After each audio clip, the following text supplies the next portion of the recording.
Good morning.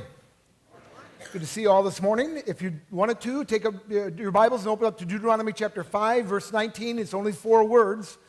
So we're not going to have somebody come up and read it. I'm just going to tell you that today's sermon is on 5:19, you shall not steal. We are continuing our journey through the book of Deuteronomy. More specifically, we're continuing our journey through the 10 Commandments. This is the 8th commandment. And we're looking at this one today to see the implications of it. We're not going to be able to do a comprehensive job of looking at this 8th commandment. That will be expounded upon you later on in the book of Deuteronomy because there's lots of places where this is played out. And so we'll cover it in much more detail later on. I want to give you a big picture idea of what I believe God wants us to see in this 8th commandment in order for us to better understand everything else that's going to come much later on. If you'd like to take your sermon outline, I'd encourage you to follow along. We're going to be looking at several quotes that I'll be using. You should have found that in your service folder. The question to be answered today is this: what is God's will for us in observing the 8th commandment? Answer: when we are tempted to steal from another, we must realize we have forgotten God's sovereignty and providence, and we have forgotten what it means to love, and we no longer trust God. One of the interesting things that I discovered in going through the commentaries for this particular commandment is that if you notice, as we go through the book of Deuteronomy, as you notice in your own Bible devotions and Bible reading, there are different levels of restitution for people that steal. If you steal money, you're only asked to give twice back. And Laura Schlesinger has a really interesting prospect towards that, another interesting aspect of that. God may have prescribed that in order for you to feel the same amount of hurt that the person that you stole it from by having that missing. Not only do you give back what you stole, but you give back the exact same amount that you stole so that you can feel the pain. You can feel the pressure. Then you read about stealing a sheep 4 times the amount. Stealing an ox 5 times the amount. It was really, really interesting to hear what the rabbis had to say about that, because sheep are not all sheep. Money is money, pretty much, unless you're a collector and you're looking for rare collectors, okay? I mean, a dollar bill is a dollar. Is this a hard sell, or I have to explain this? I mean, it's a dollar bill. So if somebody robs $200, you're glad to get $200 back, right? But a sheep is not always a sheep. Sometimes sheep have sentimental value. Sometimes sheep have genetic value. Sometimes sheep have nourishment value, depending on what that sheep meant. And in order for the person who's been stolen from to be adequately compensated, God prescribed that you get 4 times back in order to make sure that covers. I had a neighbor whose one of his male sheep, one of his rams, was worth $32,000. That's not your average everyday. It was a Rambouillet sheep, especially bred for its wool. He took them all over the United States to do what ram sheep like to do, and made lots of money just because of its breeding power and because of its special genetic encoding that I don't have to explain anymore.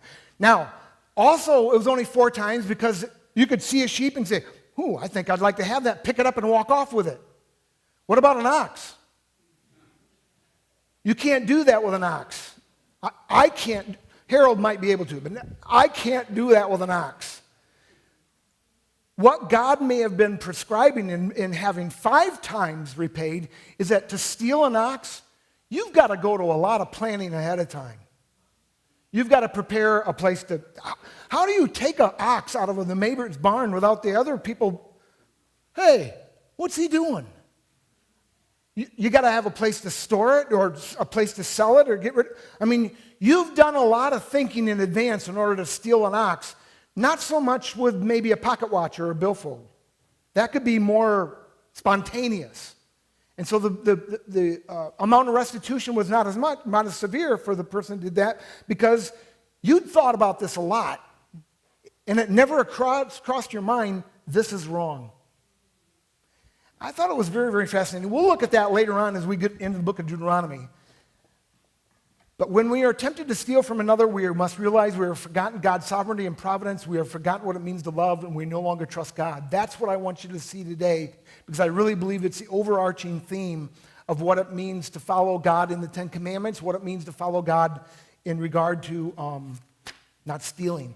It's been really interesting to kind of put my radar up to how we steal from each other and the huge implications of not stealing, because we steal hope, we steal security, we even talk about stealing someone's innocence.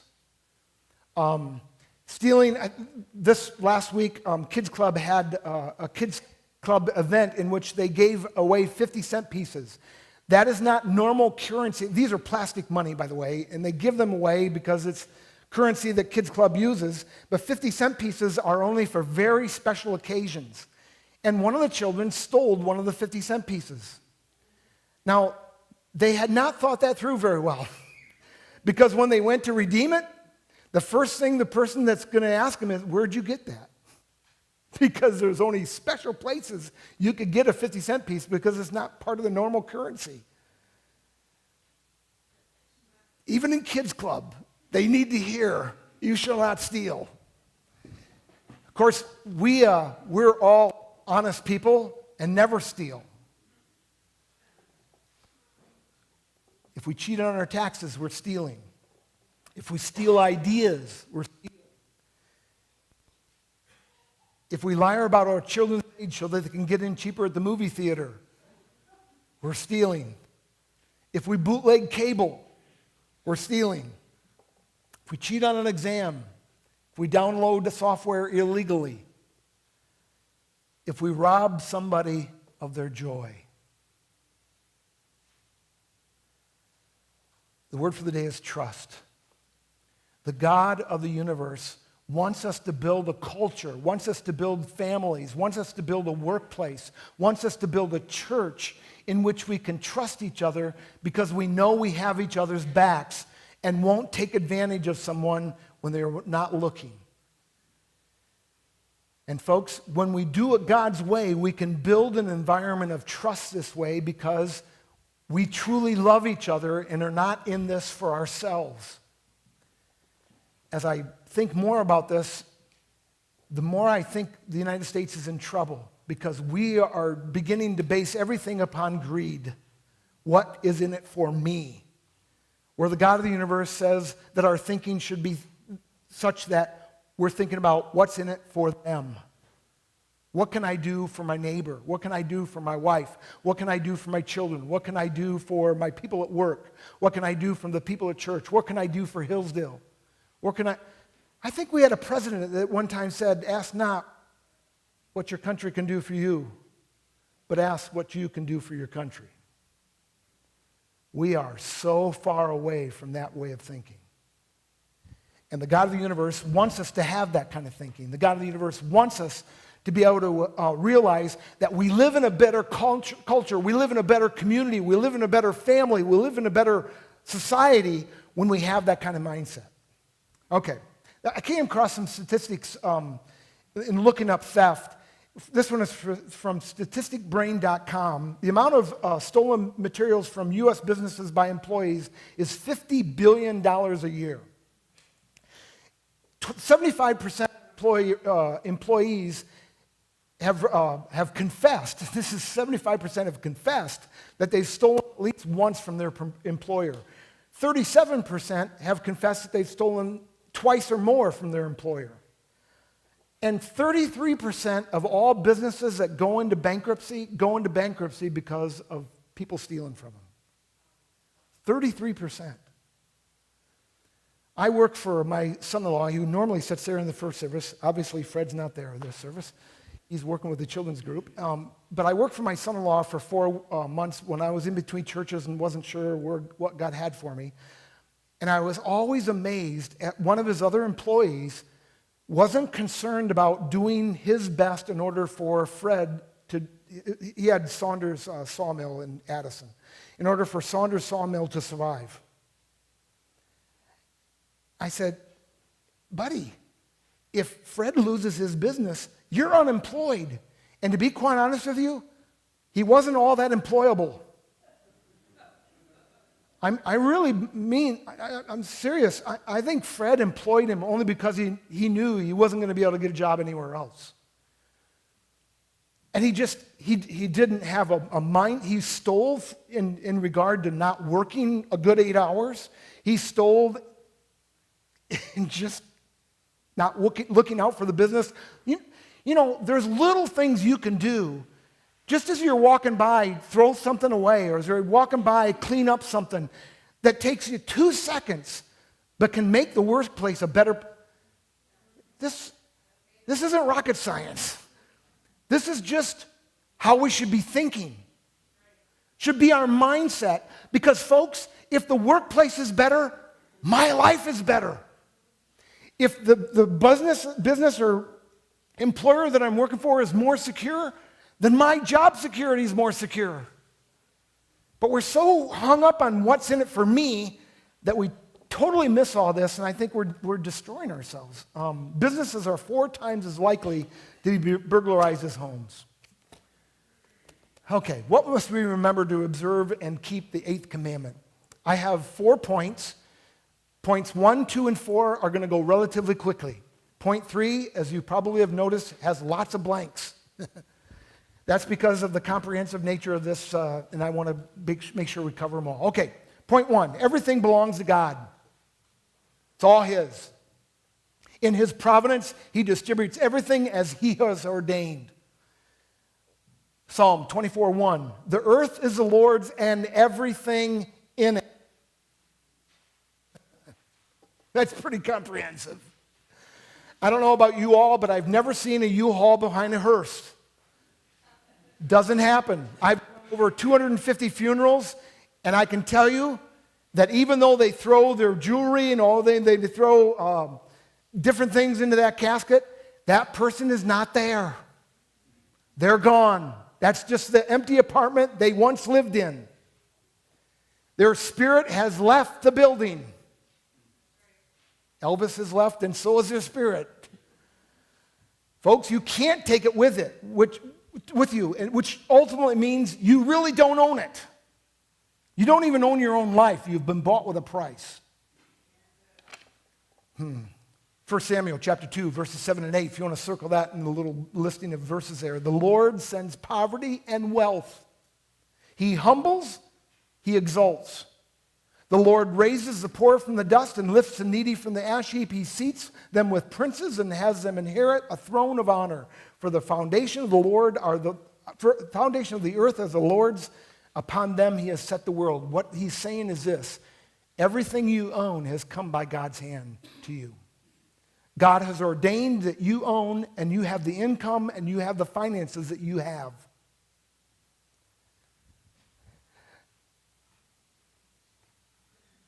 That doesn't mean we shouldn't work for more. In fact, I think John Wesley is exactly right. Earn all you can, save all you can, so you can give all you can. It's a great motto. It's a biblical model. Look at Ron Meal, what he has to say under point number 1. It's in your sermon outline. What God must be saying is this: I don't want you stealing because I am your provider. I want you to understand and believe that I am the one who will supply all your needs. I don't want you to have to scheme, manipulate, and deceive to obtain things. For then what would you become? You would become a schemer, a manipulator, and a deceiver. I don't want you to feel responsible for securing your own future. Wow. Do you know how much pressure the God of the universe is taking off of our shoulders if we would just trust Him? Point 2. What must we remember to better observe and keep the 8th commandment? As God's stewards of God's property, we are to strive with all of our heart, mind, soul, and strength to promote God's will on earth as it is in heaven.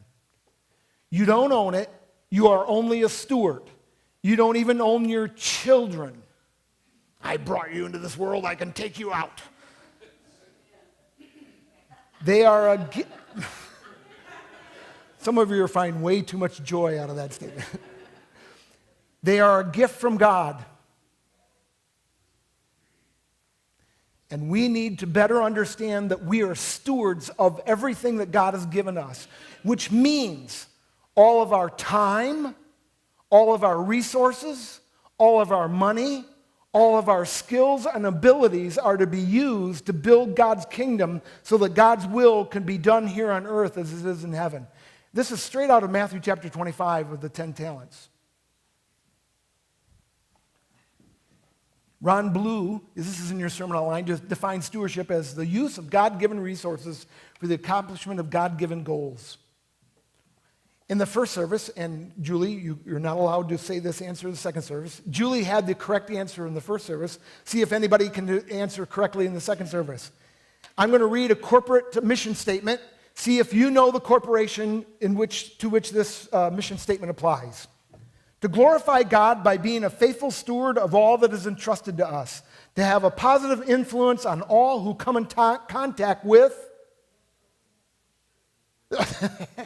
Well, that would be good if we had that. No, close. ChickfilA. Isn't that refreshing to know that a corporation like that has that kind of mission statement? Have you ever watched how God works with ChickfilA? It was about 4 or 5 years ago when somebody was just railing on them for their mission statement and their stance on homosexuality or gay marriage. I can't remember now what it was. But the media and everybody else just got on Chick-fil-A's case and just was really railing. Do you know what happened as a result? The lines to Chick-fil-A were over a mile long. I think his name's Truett Cathy is the name of the owner of Chick-fil-A, who's a corporate president. Every time he's persecuted, he must have a huge smile on his face because he knows, cha-ching. Why? Because he understands he's standing for what God wants him to stand for and that he should rejoice when he's persecuted. Somebody famous said that. Whenever anybody reviles you and persecutes you, you should rejoice. He's learned to do that because he's learned to trust God.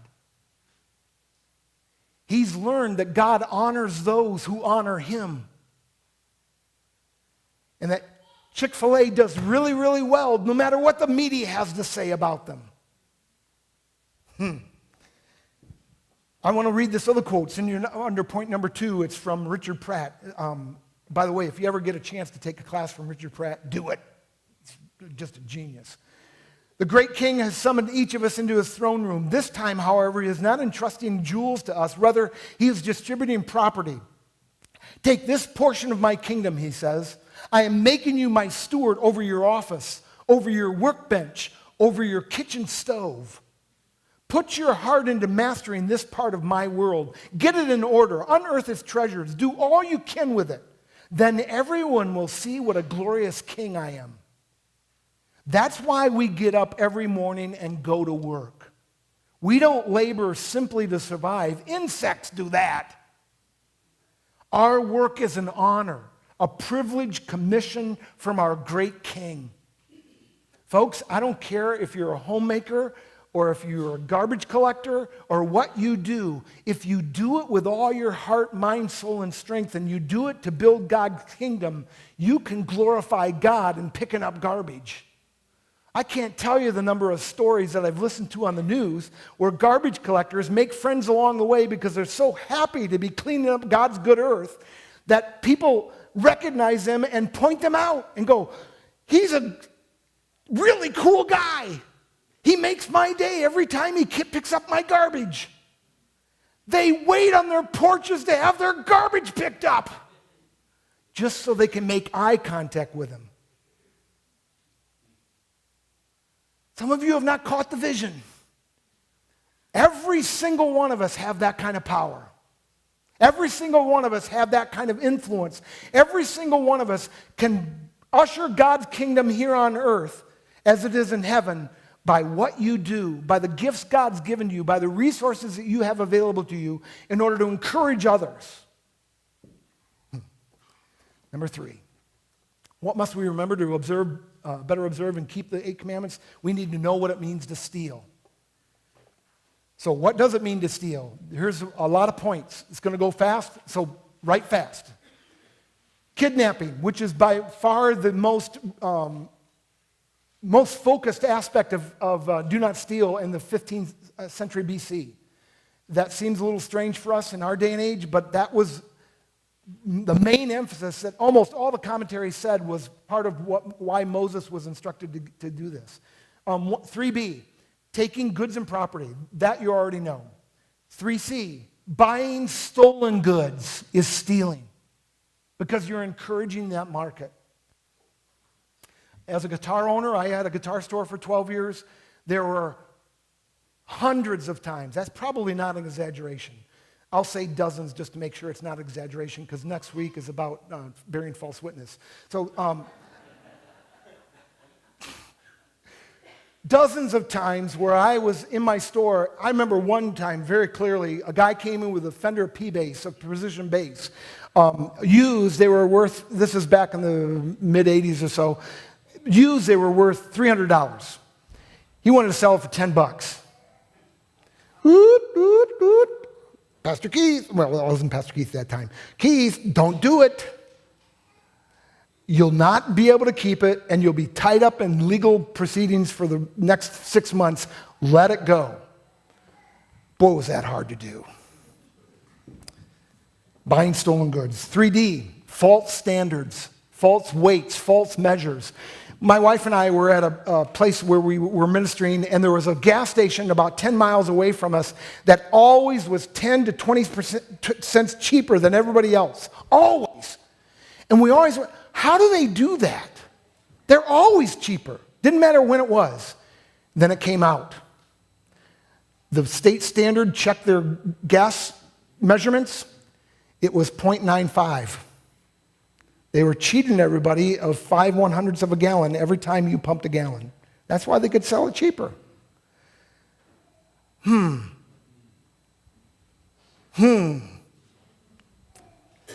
What does all this do? Creates mistrust. See, they've not only stolen from their customers, they've stolen from everybody else who looks at a good deal. They've stolen confidence that it's really a good deal. I know, I feel your pain. I was a business owner once myself. I would, from time to time, find a good deal and find a way to promote good deals, like I'd have guitar strings half off, which is a good deal. Isn't that a good deal, Pastor? Good deal. Are these hot? Are these seconds? Are they no good? Are they 5 years old? No! Why are they so suspicious? Because they can't trust us. Because of people stealing their confidence. Failure to return lost property, 3E. Did you know the Bible says that if you find something that's lost, you're required to try to find the owner? Now, can we talk? I've told you before that I lots of times walk to the church and I take a bag with me and I find pop cans. If the pop can is any more than that far off the sidewalk into the yard, I don't touch it because that's their property. Even though it may have been thrown out of a car, I don't know that. You see, I'm trying to implement God's commands here. But if it's on the sidewalk or towards the street, it's mine. I don't feel obligated to find the owner of the pop can because they're the ones that discarded it. They threw it there to begin with. They didn't want it to begin with. Now, if I find a gold watch that has initials on the back, then I am a little bit more compelled to try to find the owner.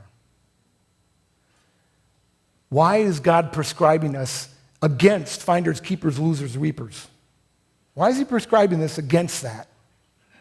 In order to build confidence, in order to build security, in order to build community, in order for us to be able to have a place where we're glad to live and we don't have to keep watching our back every single moment for somebody who's going to take something the minute we turn our backs.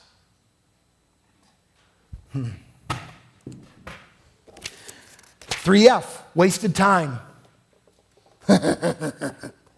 When I owned my guitar store, there were 3 types of customers. This is a generalization. There were customers that are there to buy something. There are customers that were there just to look and would tell me right off the bat, no, I'm just looking. I'm really not interested in buying. I just want to see what you have. And I'd say, fine, go ahead and look. And there are customers who would tell me they're interested in buying, but it became readily apparent after about 20 minutes that they weren't interested in buying at all and they'd wasted my time. This person feels my pain all the time. Folks, it's okay to window shop, but don't mislead the salesman. You're wasting his time. He is investing in you when there's no prospect, when you've given him assurance that there is a prospect for a sale. Some of you, this is a hard sell. I can tell by your faces. You don't understand what it means to be a salesman. I do. For 12 years of my life, I tried to eke out a living for my family. And I had repairs that I had to do. In fact, a good portion of my income was from repairs. And I used to have my repair shop in the back of my store. And I would run out for customers, and then when they left, I'd run back and do the repairs. And I realized there are a lot of customers who just wasted my time, and so I brought my shop out to the showroom so I could do the repairs while I was watching them to make sure they didn't steal me blind. Of course, we never waste each other's time. Take it from the person who is highly sensitive of time. I was in track. I knew what it meant to be a tenth of a second behind. And it's made me compulsive. But we need to be aware that time is one of our most precious commodities. In fact, some people would say it's even more precious than money. Wasted time. 3G. This is not a phone network, by the way. Work, idleness, and wages. Do you know that the average employee steals 6 weeks per year from his employee by goofing off, coming in late, leaving early, taking extended lunches, spending time on coffee breaks, surfing the internet, playing video games, talking to their coworkers about unbusiness-related? 150 billion lost hours of labor every year is lost in America, corporate America. $150 billion.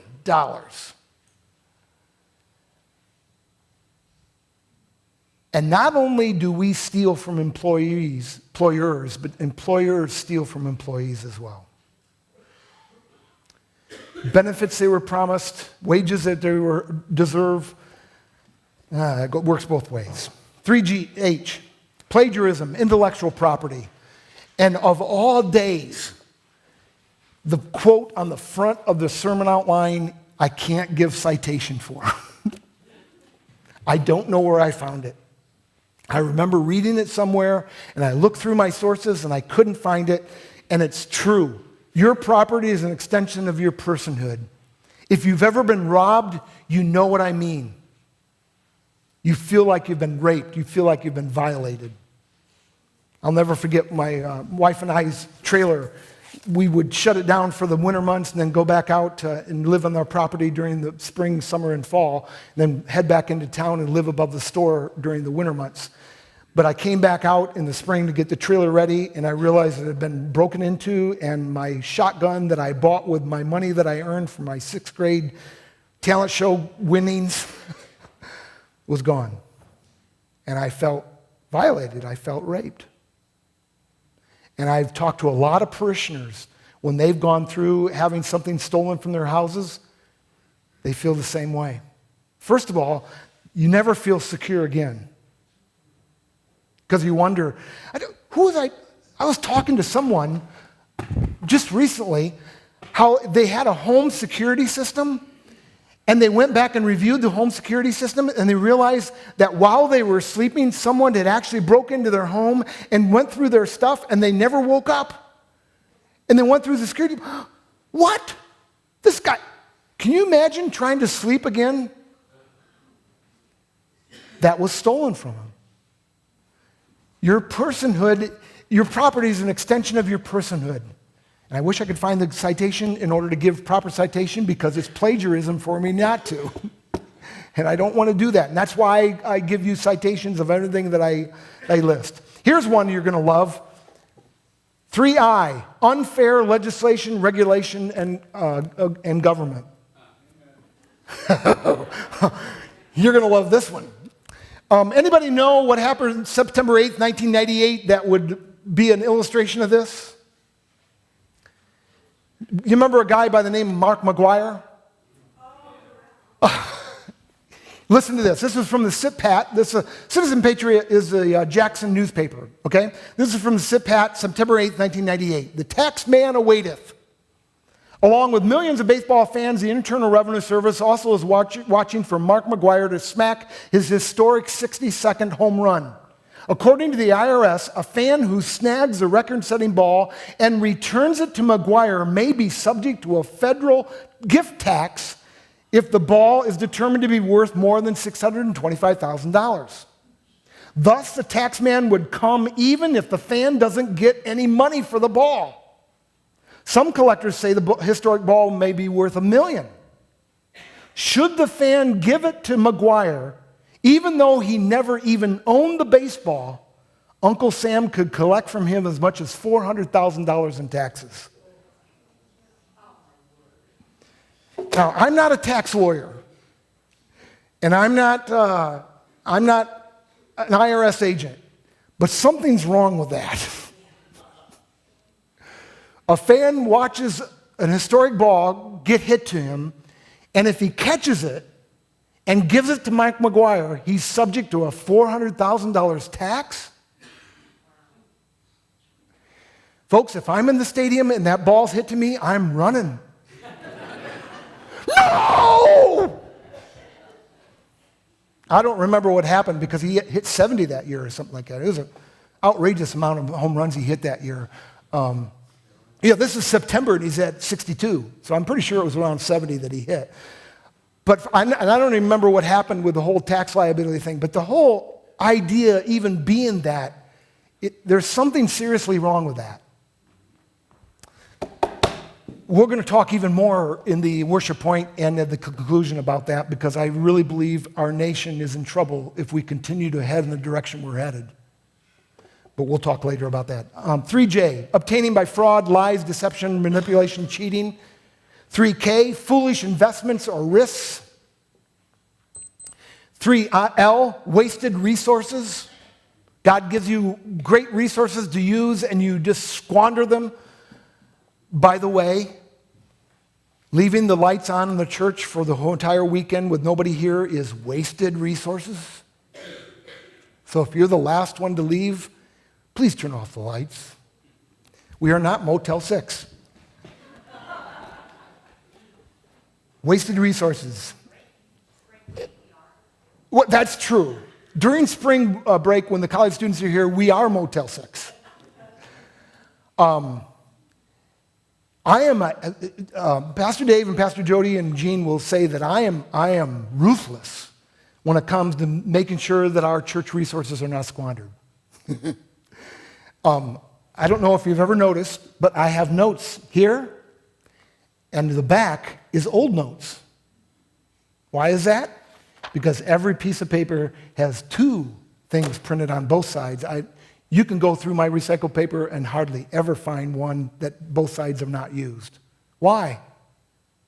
Because I really believe we should use our God's resources as efficiently as we can, and this is one way of doing it. Pastor Keith, that's obsessive. You're right. I am obsessed. I am obsessed to making sure we squeeze out of every penny that you give to this church as much ministry as we can and not spend it on stupid things like paper.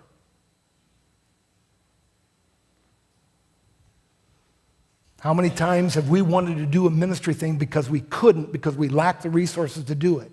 Well, if I can turn off the lights or shut off the faucet or use the backside of a piece of paper and earn another $50 over the course of a year, yes!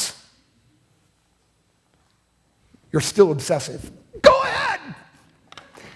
I'm trying to follow God with all my heart, with all my soul, with all my strength, with all the resources that God has entrusted to us. My wife would say I'm compulsive. That's fine. She's just married to me. 3M. This is not a company. Stealing from God. How do we steal from God? He tells us in Malachi 3, by not giving our tithes. 3M1. I have this from D.J. Kennedy, other ways that we steal from God. We steal from God when we refuse to set aside 1 hour a week to worship Him. I think this is in your sermon outline as well. We steal from Him when we do not spend time with Him on a daily basis. We steal from Him when we fail to strive to develop the potential He has placed within us. We steal from God when we call ourselves Christians and then fail to live to the calling that the name Christian implies. 3M2, non-benevolence. We steal from God when we fail to take care of those in our community who have needs. Who have needs. And I'm grateful to Jan Plummer and to Cindy Niswander and the people that screen the benevolence request because, folks, that's a tough job. And we want to make sure we're giving money to people and resources to people who really need it and not just working the system. And if you think people don't work the system in churches, what are you smoking? Oh, well, I could tell you all sorts of stories. Let's go on. M3, results in judgment and damnation. Did you know my wife was able to execute judgment for theft to someone one time? And I'm so proud of her, although I thought at the time she was being silly. She worked at the rescue mission in Orlando, Florida, which attracts a lot of customers. If you can imagine Orlando, Florida. Okay, some of you aren't sure how rescue missions work, and this doesn't compute, but this is a busy place. And she worked there, putting our family and allowing our family to survive while I was going through seminary. And she worked there in cubicles and was one of the 3 secretaries that all worked together, and there was 3 cubicles right with each other.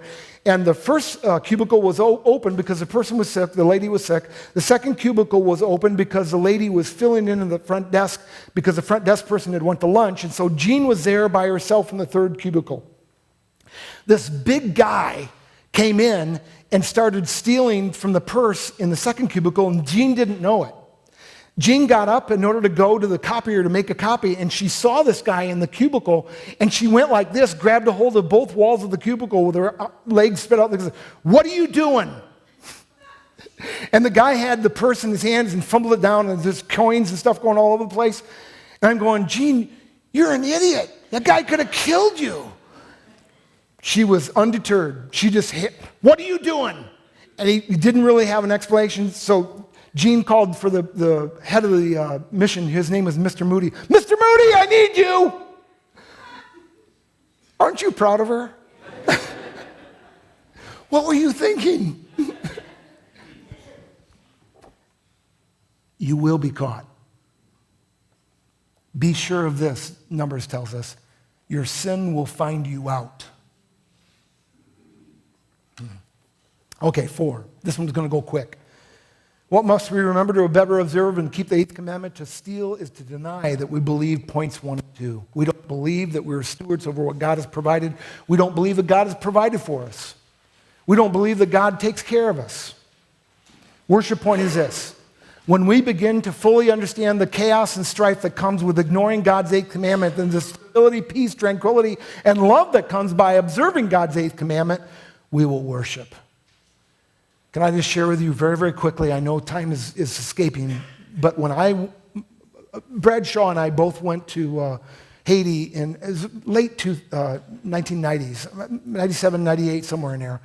We both went to Haiti in order to put a roof on a church of a missionary that Sharon Titus really knows really well, if you know Sharon Titus. And so we went to Haiti to put this roof on, and I had my eyes completely opened about the political economic situation in Haiti. Worship point here is here because Haiti does not have a regard for the 8th commandment. Haiti was founded on voodoo. In fact, it's still the number 1 religion. The last I knew anyway, it was still the number 1 religion, was just Satan worship. This nation was founded on people that were coming to find freedom in worshiping God. And nothing could have set up more stark contrasts than a nation run by satanic principles and a nation run by godly principles. But folks, can we talk? If we fail to keep God's commandments, if we fail to keep God's heart in observing those commandments, we are going to make the shift towards the satanic. And it's already starting to indicate itself in our laws. We'll talk a little bit more about that in just a second. I don't know if you remember in 1992, the mantra from the candidates was, from both sides, it's the economy, stupid. It's a wonder I didn't have my stroke in 1992. God in His providence allowed it to happen 22 years later. But every time that would come up in a debate, I was tempted to destroy our TV set. But Gene would kept reassuring me, they won't hear you. Folks, the economy only thrives in an environment in which we can trust each other, in which there's integrity, in which we can make contracts and know that they're going to hold up, in which we can forecast and know that the government's going to be stable enough in order to be worth investing in the future in some place. Some of you have not invested in a long time. You need to be aware of all these things. My brother-in-laws and my brother, during a certain president's era, were on pins and needles wondering how to look at the agribusiness because you could never know what the government was going to regulate. And they're spending hundreds of thousands of dollars on equipment that in 4 years may be obsolete or useless because the government says, no, you can't do it that anymore. Folks, you can only have a thriving economy where there's integrity and honesty and trust. It's not the economy, stupid. It's Jesus. Stick that in your Free Methodist Pope and smike it. Let me try that again. Stick that in your Free Methodist pipe and smoke it. I must be running out of sugar. Gospel application. The thief comes only to kill, steal, and destroy. Jesus has come when we have life and life to the full. Trust Jesus for life that is truly life. And He wants to not only bring us economic life, He wants to bring life and security and hope and courage and strength. And all those things come in an environment in which you know you're safe and secure and don't have to worry about someone stealing those things from you. Spiritual challenge. Ultimately, you own nothing. You don't even own your own life. Endeavor to more fully comprehend what it means for you to be a steward of whom God is asking to manage that which He has placed under your authority so His will might be done on earth as it is in heaven. If we would recapture that understanding, if we would recapture that principle in America, we could be, to steal the words, great again.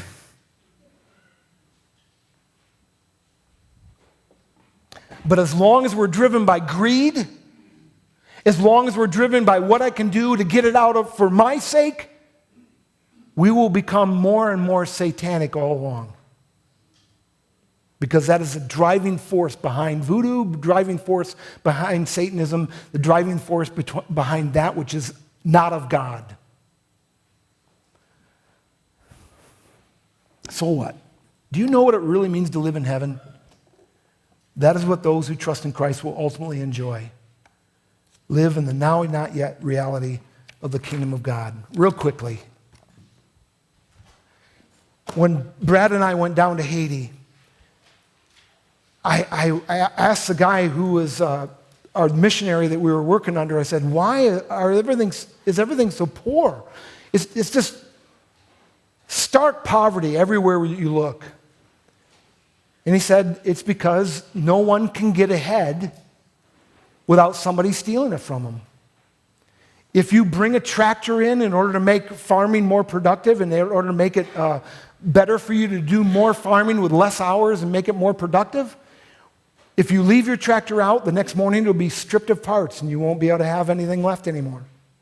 There's been several major corporations that have brought factories into Haiti wanting to produce there, not only because the Haitian people, I think Coca-Cola was one of the first, because the Haitians drink Coca-Cola and they thought, this would be great for us to set this up. It'll help the Haitian people. It'll allow us to be able to produce this a lot cheaper. A lot of the natural resources are already there, so we can do this right on location. Little did they know that the government would come in after Coca-Cola started turning a profit and say, oh, by the way, you need to pay all of our police this month.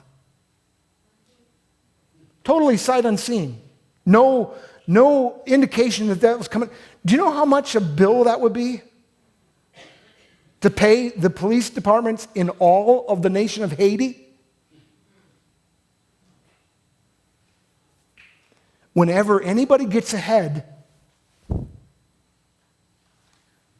Now, someone that has contact with Haiti has said that there's been changes that have taken place over the last couple of years, and it looks like they may be able to turn things around.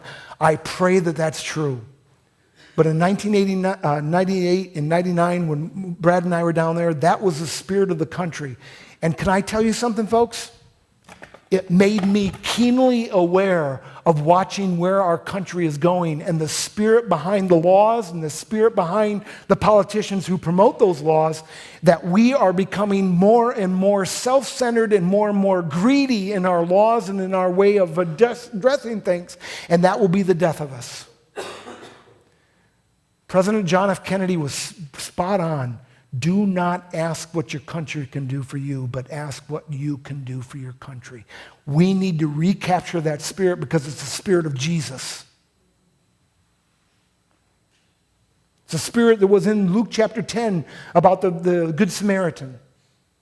It's the spirit we should have with our resources, with our money, with our time, with our skills, with our talents.